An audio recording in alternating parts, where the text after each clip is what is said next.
Good evening children. ഇനി അടുത്ത lesson നമ്മുടെ ലെസൺ 12 കന്യാകുമാരിയാണ്. കന്യാകുമാരി പോയിട്ടുണ്ടോ നിങ്ങൾ? കന്യാകുമാരി ഒരു തീർത്ഥ സ്ഥലവുമാണ്, അതേസമയം ടൂറിസ്റ്റ് സെൻറ്ററും കൂടിയാണ്. അത് നമ്മുടെ ഇന്ത്യയുടെ സദേൺ ഭാഗത്താണ് സ്ഥിതി ചെയ്യുന്നത്.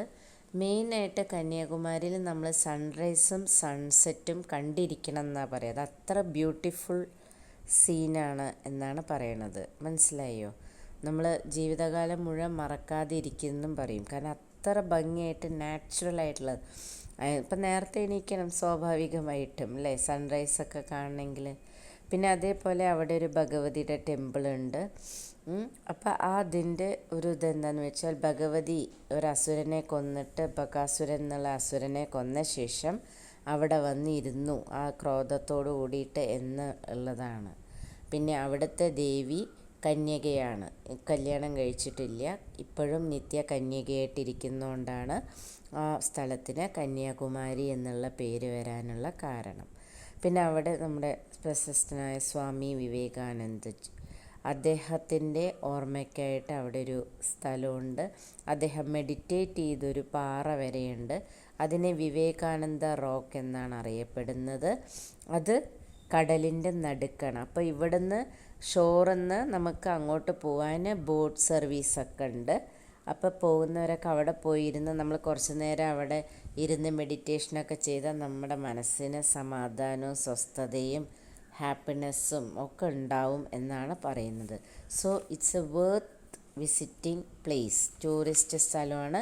അപ്പോൾ നിങ്ങൾക്കൊരു ചാൻസ് കിട്ടുവാണെങ്കിൽ ഇപ്പോഴത്തെ ഈ കോവിഡ് സിറ്റുവേഷനൊക്കെ മാറിക്കഴിഞ്ഞിട്ട് കന്യാകുമാരിയിലേക്കൊന്ന് പോയിട്ട് വരൂ. അവിടെ കുറേ കാര്യങ്ങളുണ്ട് കാണുന്നത്. ഈ പിക്ചറിൽ കാണുന്ന പോലെ തന്നെയാണ് സ്ഥലം. മനസ്സിലായോ? ഇതാണ് വിവേകാനന്ദ റോക്കൊക്കെ. അപ്പോൾ രണ്ട് കുട്ടികൾ അവരുടെ വെക്കേഷനെ പറ്റി വർത്തമാനം പറയുന്നതും പോകുന്നതുമാണ് lesson. So let's move on to the lesson. Lesson 12 Kanyakumari. കഠിൻ ശബ്ദ് കന്യാകുമാരി, ദക്ഷിണി, महासागर, सूर्योदय, सूर्यास्त, भगवती, स्मारक, विवेकानंद, विसर्जित. राम: गोपाल, गर्मी की छुट्टियों में तुम कहाँ गए थे?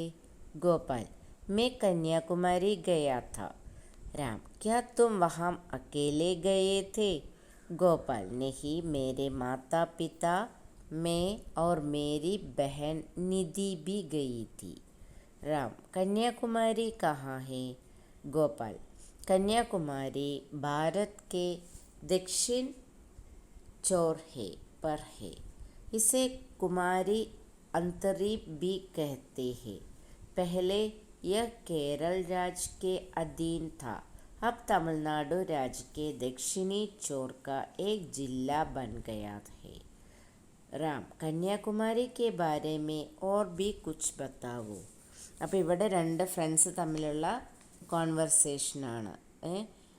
രാം ഗോപാലിനോട് ചോദിക്കുകയാണ് ഹോളിഡേയ്സിന് നീ എവിടേക്കാണ് പോയതെന്ന്. അപ്പോൾ ഗോപാൽ പറയാണ് ഞാൻ കന്യാകുമാരി പോയി എന്ന്. അപ്പോൾ രാം ചോദിക്കുകയാണ് കന്യാകുമാരി എവിടെയാണ് ഈ സ്ഥലം? അപ്പോൾ പറഞ്ഞു കൊടുത്തു ഇങ്ങനെ സദേൺ ഭാഗത്താണ്. ആദ്യം നമ്മുടെ കേരളത്തിൻ്റെ ഒരു ഭാഗമായിട്ട് കേരളത്തിൻ്റെ കീഴിലായിരുന്നു കന്യാകുമാരി.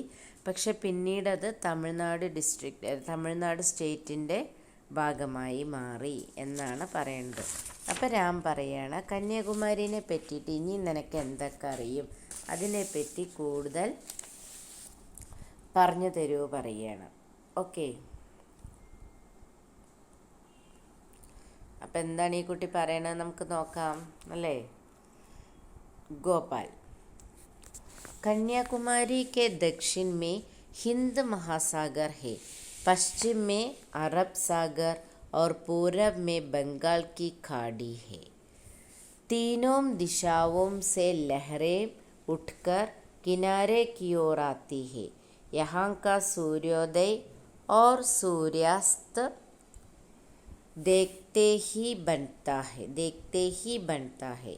पूर्णिमा के दिन पूरब में चंद्रोदय और पश्चिम में सूर्यास्त दोनों एक साथ देख सकते हैं. അപ്പം എന്താ ഗോപാല് പറഞ്ഞത്? ഗോപാല് പറഞ്ഞു ഇവിടുത്തെ കന്യാകുമാരി സ്ഥിതിൻ്റെ ചുറ്റും ഹിന്ദ് മഹാസാഗറിലെ ഓഷ്യൻ, പശ്ചിമയോർ ഏതാണ് അറേബ്യൻ ഓഷ്യൻ, പിന്നെ അടുത്തത് ബേ ഓഫ് ബംഗാൾ. ഇതിൻ്റെ ഒക്കെ നടുക്കാണ് ഇത് സ്ഥിതി ചെയ്യുന്നത് അല്ലേ. അപ്പോൾ അവിടുത്തെ സൂര്യോദയം സൂര്യാസ്തവും കാണാനാണ് ഏറ്റവും ഭംഗി. അതേസമയം പൂർണിമ നല്ല പൗർണമിയുള്ള ദിവസമാണെങ്കിൽ മൂൺ റൈസ് കാണാം. അതോടൊപ്പം തന്നെ സൂര്യാസ്തമനവും മൂൺ റൈസും ഒപ്പം കാണാമെന്നാണ് പറയണത്. राम यहाँ कौन कौन से मंदिर है? गोपाल दक्षिण भारत अपने मंदिरों के लिए प्रसिद्ध है. यहाँ स्थित कन्याकुमारी अम्मन मंदिर, ധാനുമലായൻ മന്ദിർ, നാഗരാജ് മന്ദിർ और പ്രമുഖ് മന്ദിർ है. അപ്പോൾ ഇവിടെ 2-3 അമ്പലങ്ങളാണ് ഫേമസ് ആയിട്ടുള്ളത്. ഒന്ന് കന്യാകുമാരി അമ്മൻ മന്ദിർ, ഒന്ന് ധാനുമലായൻ മന്ദിർ, ഒന്ന് നാഗരാജ് മന്ദിർ. അങ്ങനെ 2-3 ഫേമസ് ആയിട്ടുള്ള അമ്പലങ്ങളുണ്ട്. मैंने कुमारी भगवती के मंदिर की चर्चा सुनी है, उसके बारे में बता सकते हो? അപ്പോൾ കന്യാകുമാരി ദേവിയുടെ അമ്പലത്തിനെ പറ്റിയിട്ടുള്ളത് പറഞ്ഞാൽ മതി പറയാണ് ഗോപാൽ. हाँ क्यों नहीं. समुद्र तट पर बना भगवती देवी का मंदिर अति प्रसिद्ध है. വളരെ ഫേമസ് ആണ് ദേവി ടെമ്പിൾ. यहाँ की देवी गहनों से अलंकृत है. അപ്പോൾ അവരെന്താണ് ഫുൾ സർവാഭരണ വിഭൂഷിതയായിട്ടാണ് ആ ദേവി. ഉൻകി നാക്ക് മേ ബഹുമൂല്യ ഹീര ജഡാ ഹുവാ നഖ്ഫൂൽ ഹേ. അപ്പോൾ അവർക്ക് എന്താ ഉള്ളത്? അവരുടെ മൂക്കുത്തി ഡയമണ്ട് കൊണ്ട് ഉണ്ടാക്കിയതാണ്. ഉസ് ഹീരേ കി കിരണോ ആങ്കോ കോ ചക്കാച്ചാം കർ ദേത്തി ഹേ. അതിൻ്റെ ആ വെളിച്ചം അല്ലേ, അത് ഭയങ്കര പ്രകാശമായിട്ടുള്ള നമ്മുടെ കണ്ണിനെ വല്ലാണ്ട് ഇതാക്കുന്ന തരത്തിലുള്ളൊരു രശ്മിയാണ് അതിന്ന് വരുന്നത് എന്ന്. അപ്പോൾ പണ്ട് കാലത്ത് പറയാറുണ്ടായിരുന്നു, ആ കടലിലൂടെയൊക്കെ ഷിപ്പൊക്കെ വരില്ലേ, ഈ കന്യാകുമാരി ദേവിയുടെ മൂക്കുത്തി എന്നുള്ള പ്രകാശമാണ് അത്ര അവർക്ക് വഴികാട്ടി എന്നൊരു ഇത് പറഞ്ഞ് കേട്ടിട്ടുണ്ട് കേട്ടോ ഞാൻ. राम सुना है कि इस देवी को दर्शन कर लोग अपूर्व आनंद एवं शांति पाते हैं. गोपाल इसका कारण यह है कि बकासुर नामक राक्षस का वध करने पराशक्ति कन्या के रूप में कन्याकुमारी में आई थी. यहाँ आकर वह तपस्या में लीन हो गई. इसी समय भगवान शिव देवी से विवाह करने आने वाले थे. विवाह का शुभ मुहूर्त सूर्योदय के पूर्व का था. विवाह हो जाता तो बकासुर का वध नहीं हो पाता. अतः नारद मुनि ने मुर्गी के रूप में आकर भांग दी. शिवजी ने सोचा कि सवेरा हो गया है और वे लौट गए. अंत में देवी ने बकासुर से लड़कर उसका वध किया.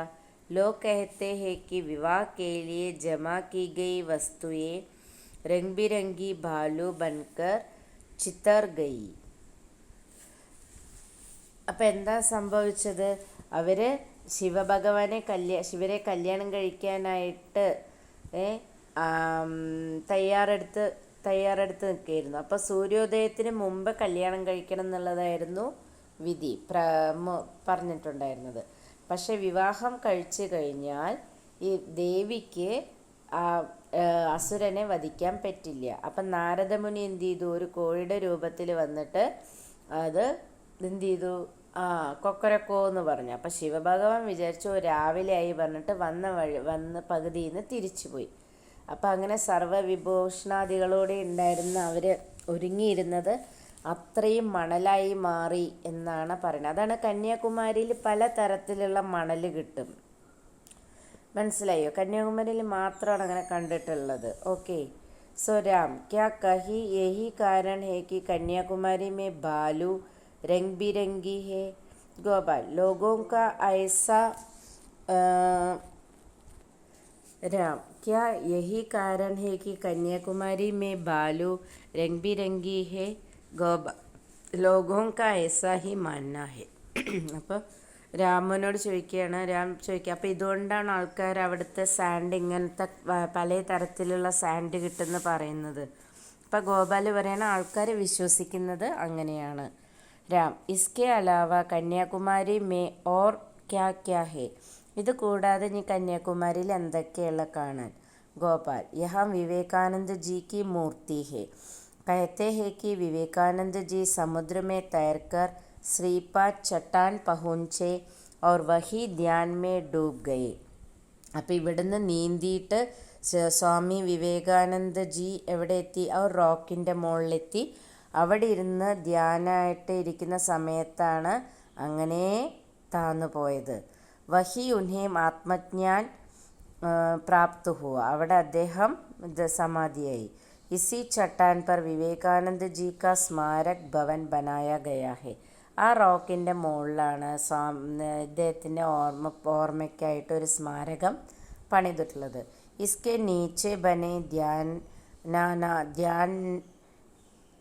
ധ്യാനാഗാർ മേം റോസ് ധ്യാൻ ഔർ ഭജൻ ഹോത്തെ ഹെ. ഇതിൻ്റെ താഴെയുള്ള ഭജന സ്ഥലത്ത് മെഡിറ്റേഷനിൽ ഇരിക്കാനുള്ളൊരു സ്ഥലമുണ്ട്. അവിടെ മെഡിറ്റേഷനും ഭജൻസൊക്കെ പാടാറുണ്ട്. രാം, തബ് തോ യ ഭക്തി സ്ഥൽ ഹേ. അപ്പോൾ ഇതൊരു തീർത്ഥാടന കേന്ദ്രമാണോ? ഗോപാൽ, ഹാ, യഹി പർ രാഷ്ട്രപിത മഹാത്മാഗാന്ധി ജി की ചിതാഭസ്മ को भी വിസർജിത് കിയാ ഗയാ था.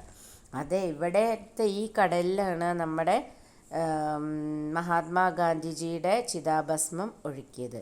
ഉസ്കെ സ്മാരക് കെ രൂപ മേ ഗാന്ധി മണ്ഡപ് ബി ബനായ ഗയാ ഹെ. അതിൻ്റെ ഓർമ്മയ്ക്കായിട്ട് അവിടെ ഒരു ഗാന്ധി മണ്ഡപം കൂടി ഉണ്ടാക്കിയിട്ടുണ്ട്.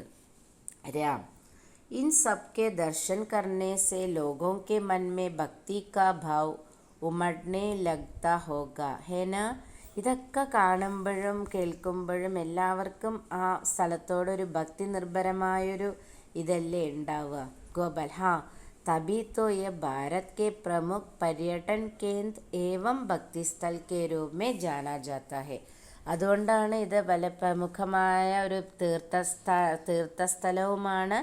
അറ്റ് ദ സെയിം ടൈം ഒരു ടൂറിസ്റ്റ് പ്ലേസുമായിട്ട് ഇതിനെ കാണുന്നത്. മനസ്സിലായോ? നല്ല ഇത് അല്ലേ, നല്ല ലെസൺ. കന്യാകുമാരിയെ പറ്റിയിട്ടല്ലേ? ഇഷ്ടമായോ എല്ലാവർക്കും? ശ്രദ്ധിച്ച് കേൾക്കൂ, ടെക്സ്റ്റ് ബുക്ക് വായിക്കൂ കേട്ടോ. So that's all for today. Thank you children.